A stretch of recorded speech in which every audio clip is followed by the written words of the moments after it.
नमस्कार, सुप्रभात उत्तराखंड में आप सबका बहुत बहुत स्वागत है। मैं हूं आपके साथ मोनिका सिंह राणा। खबरों की शुरुआत करते हैं। बीजेपी नेता संजय कुमार पर लगे यौन उत्पीड़न के आरोपों में एक नया मोड़ आ गया है।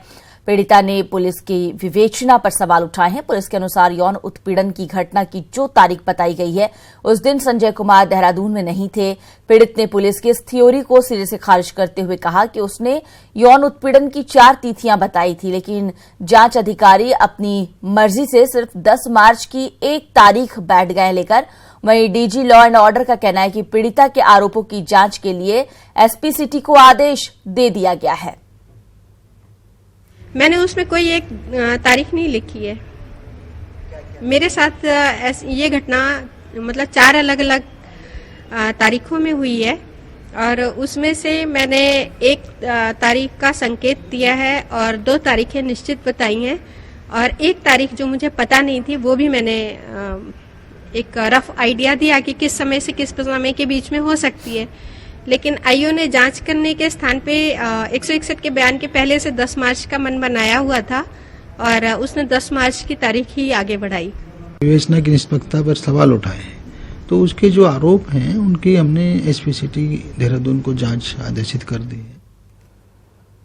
टिहरी के जौनपुर में नाबालिग से रेप के मामले की जांच में लापरवाही बरतने के आरोप में नरेंद्रनगर के सीओ उत्तम सिंह पर गाज गिरी है और उत्तम सिंह को सस्पेंड कर दिया गया है। पुलिस मुख्यालय से कार्रवाई गई गोपनीय जांच में पीड़िता और आरोपी को एक ही गाड़ी में ले जाने के आरोप सही पाए गए, जिसके बाद सीओ उत्तम सिंह को सस्पेंड किया गया और पूरे मामले की जांच एडिशनल एसपी स्वपन किशोर को सौंप दी गई है। आपको बता दें कि परिजनों ने पीड़िता और आरोपी को एक ही गाड़ी में बैठाकर नरेंद्रनगर ले जाने के साथ ही कई गंभीर आरोप लगाए थे, जिसके बाद जांच की गई और सीओ को सस्पेंड कर दिया गया।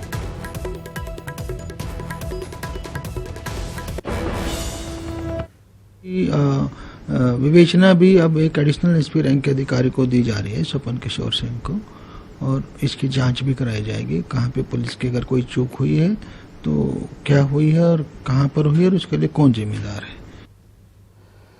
टिहरी की 9 साल की मासूम रेप पीड़ित से सोमवार को दून अस्पताल में नेताओं के मिलने का सिलसिला जारी रहा।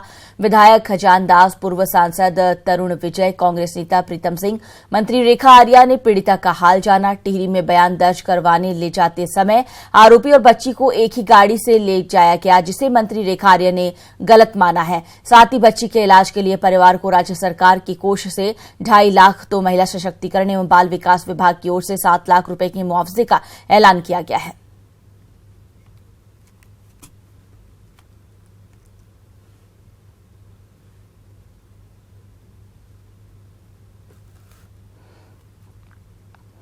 इधर देहरादून में 8 साल की मासूम बच्ची से दुष्कर्म हुआ है। घर में काम करने आए अधेड़ ने बच्ची के साथ दुष्कर्म किया है। वो बच्ची को बहला फुसलाकर साथ ले गया था। शिकायत के बाद पुलिस ने आरोपी को गिरफ्तार कर लिया। शहर कोतवाली क्षेत्र का ये मामला है।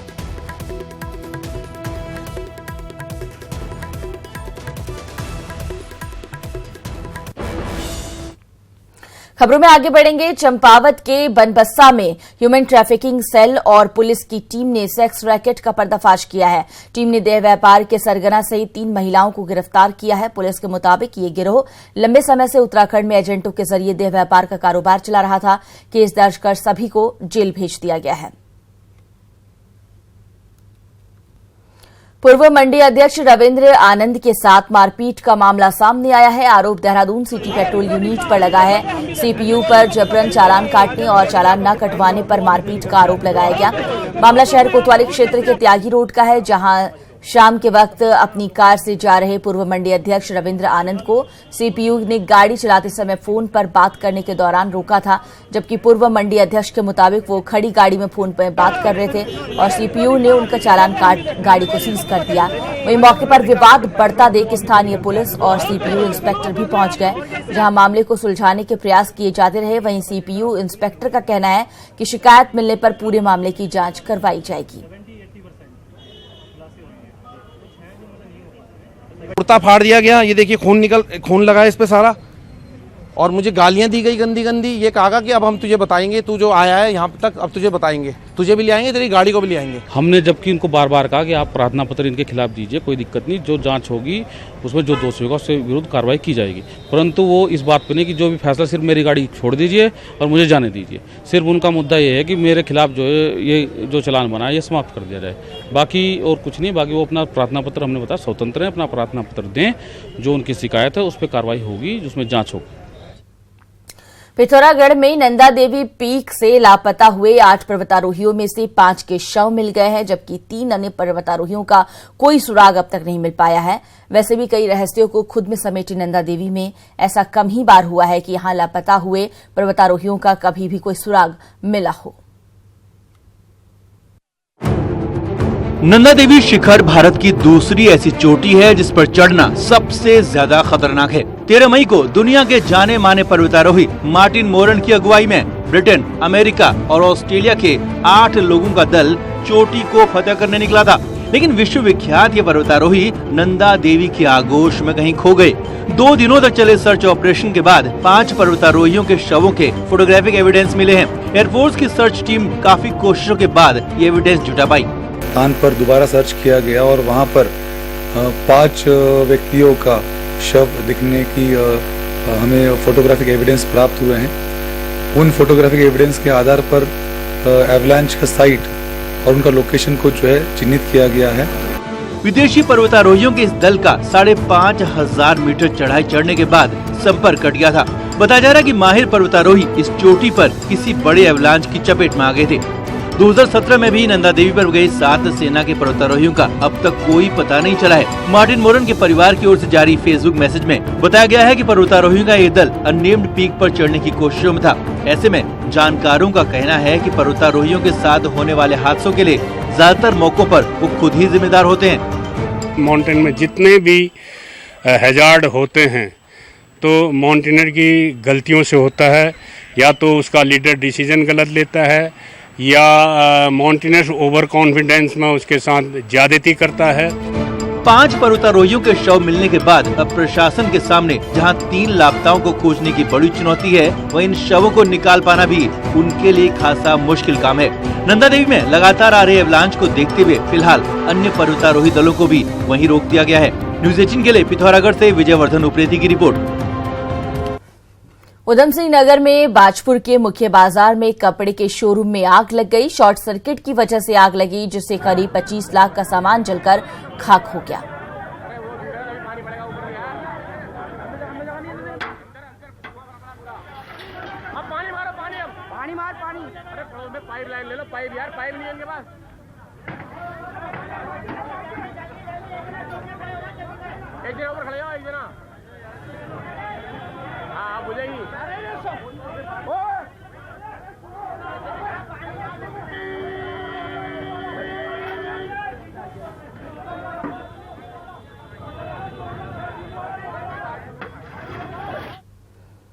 राज्यसभा सांसद अनिल बलूनी ने उत्तराखंड में मेरा गांव मेरा वोट मुहिम चलाई है। इस मुहिम के जरिए सांसद अनिल बलूनी का मानना है कि देश के किसी भी कोने में रहने वाला व्यक्ति वोटिंग के समय अपने गांव, अपने विधानसभा में वोट कर सकेगा, क्योंकि पहाड़ से लोग निकलकर बाहर बस रहे हैं, जिस वजह से विधानसभा घट रही है।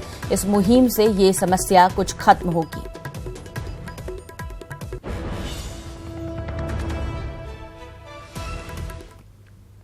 देहरादून से खबर है, सचिवालय में आज मंत्रिमंडल की बैठक होने वाली है। सीएम त्रिवेंद्र रावत अध्यक्षता करेंगे इस बैठक की।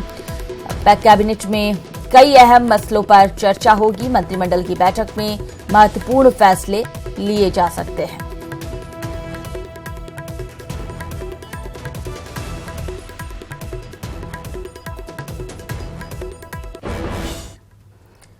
फायर सीजन में हर साल स्वाहा होती वन संपदा और इससे निपटने के नाकाफी इंतजामों से आलोचना झेलने को मजबूर वन विभाग अब आर्टिफिशियल बारिश कराने की प्लानिंग कर रहा है, तो दूसरी ओर वन विभाग अब जंगल की आग से होने वाले नुकसान के आकलन के तौर तरीके भी बदलने जा रहा है।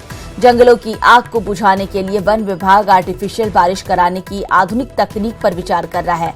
अरब कंट्रीज में अक्सर इसका प्रयोग किया जाता है और सऊदी अरब की एक कंपनी से ही बातचीत चल रही है। वहीं अब आग से नुकसान के आकलन का तरीका भी बदला जा रहा है। होता है कि आर्टिफिशियली जो है क्लाउड्स को एकत्रित किया जाता है और इसके बाद क्लाउड सीडिंग के तहत जो है उनसे बारिश कराई जाती है। तो इस पे हमारी बातचीत चल रही है और इसमें एक्सपर्ट से हमारा कंसर्न से हम जो है जुड़े हुए हैं और मैंने ये भी निवेदन किया है इसमें कि हमें एक डेमो दिया जाए पहले। तो मुझे उम्मीद है कि इसमें कुछ जल्दी ही कुछ हम किसी निष्कर्ष पे पहुंचेंगे। अगली खबर की बात करते हैं। अल्मोड़ा के चौकुटिया के खीड़ा में बादल फटने से तबाही मच गई थी, जिसमें एक व्यक्ति लापता है। दूसरे दिन भी रेस्क्यू करने के बाद कोई सुराग नहीं लग पाया है। आधा दर्जन ग्रामीणों के मकान टूट गए हैं। बादल फटने से दर्जनों मवेशियों की मौत हो गई है। डीएम ने अधिकारियों के साथ गांव का निरीक्षण किया और जरूरी व्यवस्था बहाल करने के निर्देश दिए हैं। डीएम ने स्थानीय लोगों से भी बात की है और हर संभव मदद का भरोसा दिया है। मलबा नीचे आ गया है, तो इस मलबे में हम लोग पहले तो यहाँ मलबे को हटाने का कार्रवाई कर रहे हैं। आप देख रहे हैं पीछे रोड को खोला जा रहा है। इसके अलावा अहेतुक राशि और खाने की पूरी व्यवस्था की गई है और हम लोगों ने राशि पूरा वितरण कर दिया गया है। तीसरा जो हमारा वो है एसडीएम के साथ पूरा मुआवजे का कार्रवाई की जा रही है और ये मुआवजे का वितरण शुरू हो चुका है। वहीं चमोली की लामबगड़ गंगानगर में भी प्राकृतिक आपदा से काफी नुकसान हो गया था। प्रभावित गांव का निरीक्षण करने सोमवार को जिला प्रशासन की टीम पहुंची। इस दौरान डीएम ने संबंधित विभागों को जल्द व्यवस्था ठीक करने के साथ ही नुकसान का आकलन कर जल्द रिपोर्ट तैयार करने का आदेश दिया है। कुंड साहिब की तो यहां ग्लेशियरों के बीच रास्ता बनाया गया है, जो अब यात्रियों के लिए भी जोखिम भरा साबित हो रहा है, जिससे कई यात्री तो बिना दर्शन के ही वापस लौट रहे हैं। देखिए ये रिपोर्ट। 15,200 फीट की ऊंचाई पर स्थित है देवभूमि का ये 5वां धाम। जी हां, हम बात कर रहे हैं सिखों के पवित्र तीर्थ स्थल श्री हेमकुंड साहिब की।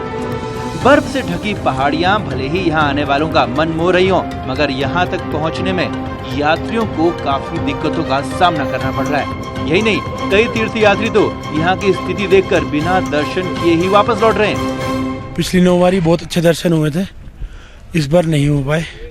बर्फ बहुत ज्यादा है, 15-15 फुट बर्फ ऊपर पड़ी हुई है। रास्ता नहीं है ऊपर जाने का और उतराई में बहुत कठिनाई है। बात यह है कि ये प्रशासन का बहुत ज्यादा घटिया अरेंजमेंट है। ये इनको नीचे ही रोकना चाहिए कि मतलब इतनी जो जनता अपने संगत जा रही है तो नीचे इनको रोकना चाहिए था। यात्रा का जिम्मा संभाले गुरुद्वारा कमेटी ने व्यवस्था को लेकर कई दावे किए थे, मगर ये दावे हकीकत नहीं बन पाए हैं। हाँ, आर्मी ने बर्फ काटकर जो रास्ता बनाया है उसी रास्ते से यात्री हेमकुंड तक पहुंच रहे हैं। कि मैनेजमेंट की तरफ से कोई दिक्कत नहीं है। थोड़ा इस साल क्या है कि पिछले 10 साल में इतनी बर्फ नहीं पड़ी जितनी इस साल बर्फ पड़ी है, तो रास्ता जो काटा गया है थोड़ा उसमें थोड़ा संकरा है। उम्मीद है कि 2-4 दिन में आर्मी अभी वहीं पे है, लेबर भी लगी है और 2-4 दिन में जल्दी से जल्दी इस रास्ते को चौड़ा करने का काम है जो किया जाएगा, ताकि किसी श्रद्धालु को कोई दिक्कत ना आए। अटलाकोटी ग्लेशियर से श्री हेमकुंड साहिब तक यात्रियों को पहुंचने में परेशानी तो हो रही है, साथ ही यहाँ लोगों की चहलकदमी और लगातार तापमान के बढ़ने से डर भी है कि कहीं 2008 में हादसे की पुनरावृत्ति न हो जाए। इस वक्त हम खड़े हैं हेमकुंड साहिब मार्ग पर। आप देख सकते हैं किस तरीके से यहाँ पर भारी भरकम ग्लेशियर हैं। यहाँ पर जो ग्लेशियर है इनके बीच श्रद्धालु आ रहे हैं, लेकिन ये कहा जा सकता है कि जो श्रद्धालुओं की आस्था है उन्हें वही हेमकुंड तक पहुंचा रही है। खतरों के साये में जो ग्लेशियर हैं उनके बीच जो है श्रद्धालु हेमकुंड साहिब पहुंच रहे हैं। प्रभात पुरोहित, न्यूज 18, हेमकुंड मार्ग। और इस बीच केदारनाथ से खबर, हेली कंपनी पवन हंस के खिलाफ मुकदमा दर्ज किया गया है। गुड़गांव निवासी स्वीकृति शर्मा ने लिखित तहरीर दी है। टिकट में जालसाजी एवं अभद्र व्यवहार के चलते दी तहरीर। एक टिकट पर लिए गए 12,960 रुपए, जबकि करीब 5,000 रुपए का टिकट है। कंपनी एजेंट के साथ मिलकर टिकट बेच रही है।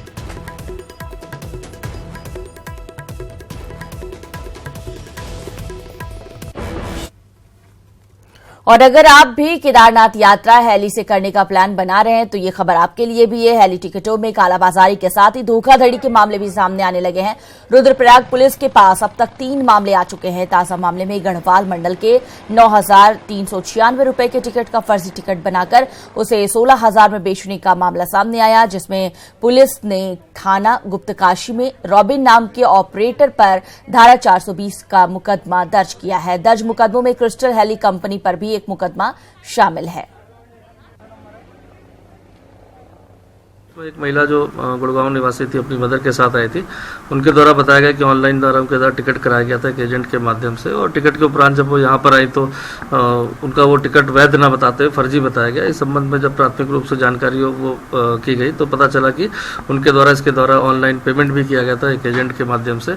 चूँकि मामला संदिग्ध पाते हुए इसमें जो है जो महिला की तहरीर पर संबंधित एजेंट और साथ ही साथ उनके द्वारा ये बताया गया कि कहीं ना कहीं इसमें मिलीभगत कंपनी की हो सकती है, तो उस कंपनी के विरुद्ध भी इसमें उनकी एफआईआर के आधार पर अभी मुकदमा दर्ज किया गया है। केदारनाथ धाम में पहली बार प्रशासन द्वारा शुरू की गई टोकन व्यवस्था को प्रशासन ने फिलहाल बंद कर दिया है।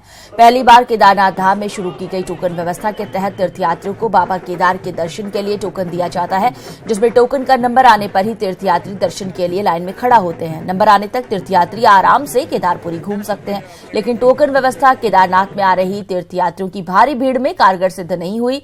डीएम मंगेश गिल्डियाल का कहना है कि फिलहाल तीर्थयात्रियों की बढ़ती संख्या और मौसम को देखते हुए टोकन सिस्टम को विराम दिया गया है। टोकन सिस्टम को दोबारा जल्द ही शुरू किया जाएगा।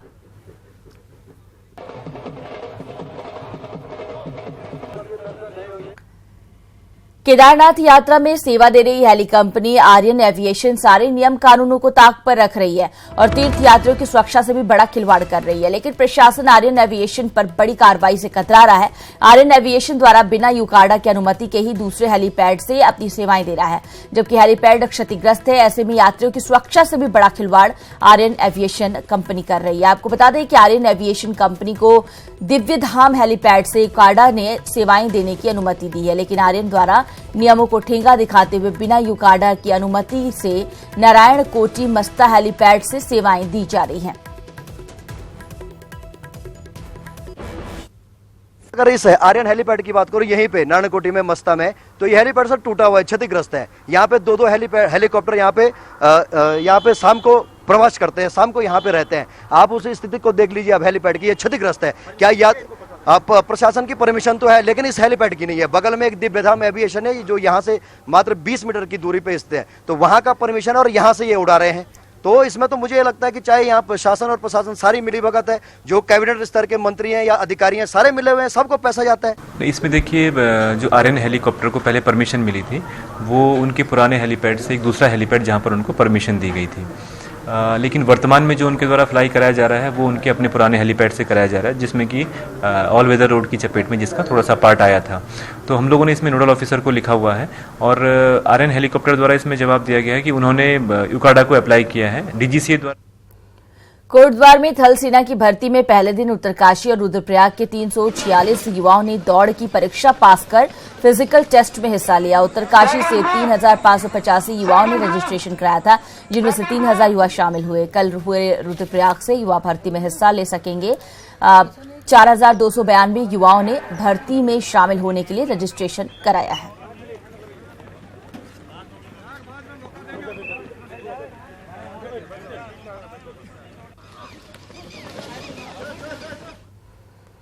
इसी के साथ बुलेटिन में फिलहाल के लिए बस इतना ही।